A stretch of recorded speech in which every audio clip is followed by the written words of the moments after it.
Daniel Bryan is retired from the WWE.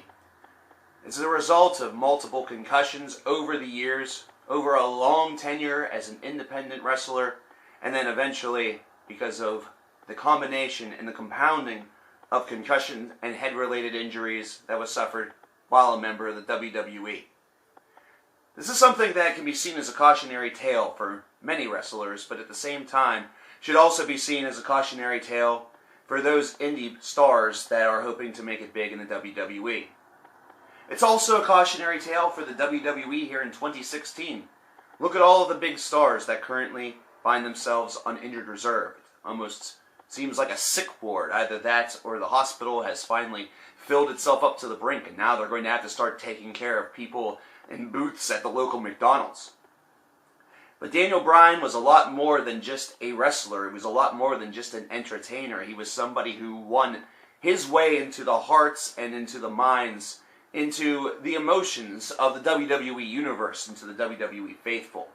And it was something that WWE, for all of its follies, for all of the things that it does get wrong, they finally did get this one right. In fact, one of the keystone moments, one of the hallmark moments that show that WWE every so often does get things a bit okay, was the 2014 WrestleMania main event. Now, obviously, in order to make this happen, a lot of things had to take place. Batista had to be booed out of the building whenever he won the Royal Rumble, and Daniel Bryan's name had to come up just literally everywhere in order for this perfect storm scenario to take place. But to be perfectly fair, Triple H did put over Daniel Bryan in the very first matchup of the WrestleMania card, and then Daniel Bryan, of course, pulled off the triple threat victory. But didn't it always seem like this man was right there? He was inserting himself into these big-time matches.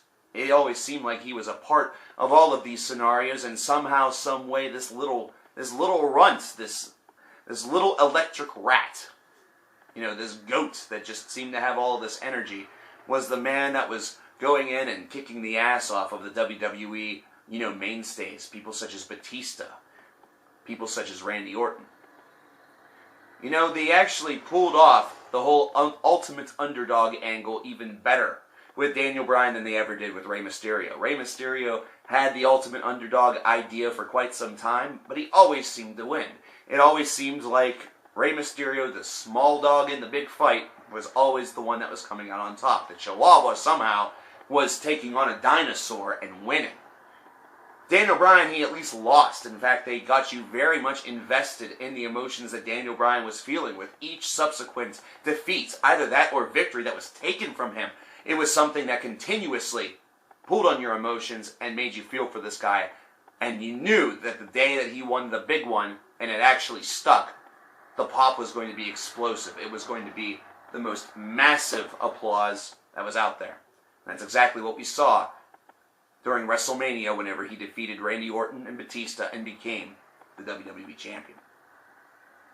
It can be seen very much as a cautionary tale, considering his workload and the workload of many other WWE superstars is borderline reckless. These are folks that work extremely, extremely hard, tough schedules, and also in a style that not everybody is instantly accustomed to or attuned to. This is something that needs to be developed over time. So based off of this, those folks that are coming in from a different system will obviously be a little bit unpolished whenever it comes to the WWE style, the pacing, and things of that variety. But based around that also, it doesn't seem like this style is necessarily setting some of these folks up for a tremendous long career, either that or one where they can avoid injury. With all the names that are on the injured reserve right now, it could be seen that perhaps the style itself has a little bit of a problem. This is something where in the 1990s and the first part of the 2000s, sure, injuries did seem to happen, but the more aggressive, faster-paced style seemed to really fit. It was one that had a little bit more of a brawling audience as opposed to what we see today, which just, I don't even know what the hell you want to call it, is instead one where the pacing was dictated by the crowd. The crowd seems to be taken out of a lot of the matchups here in 2016 unless they are personally invested in one of the wrestlers from the start. It's the reason why we hear the chants that we do. It's the reason why the mood seems to shift the way that it does. Daniel Bryan's retirement is one that will pull on the heartstrings of many. Principally because for years, it was almost a year, it seemed like the WWE was purposely keeping him out. But now it seems as though them doing that was a smart decision, the intelligent decision, the sane decision. It was protective as opposed to restrictive. Instead of the Illuminati being confirmed, the only thing that was truthfully confirmed was that Daniel Bryan's head was not in any position to take any more hits. Even during his speech on Monday evening, Daniel appeared to be a bit scatterbrained. While one could suggest that this was based off of the emotion of delivering a farewell address, a retirement address, it could also be as a compound result of all of the injury. This man no longer will get to do the thing that he loves, but he felt peace. He felt happy. He was extremely grateful. And that's what we all are. We're grateful to have had the time that we did with Daniel Bryan, not only in the WWE, but as a performer in general. If all that you know Daniel Bryan from is his work in WWE, look up his work as Bryan Danielson and appreciate the skill set that this gentleman brought to the wrestling table for a long time. Daniel, my heart goes out to you, buddy. I hope that you're able to enjoy and relax a little bit in your new life beyond wrestling. For those of you who are fans of Daniel Bryan, know that those memories that he was able to etch into your hearts will remain there forever.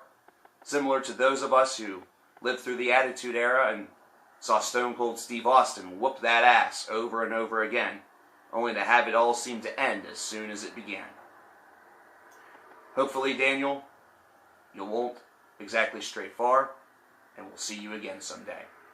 Best of luck in your future non-wrestling endeavors.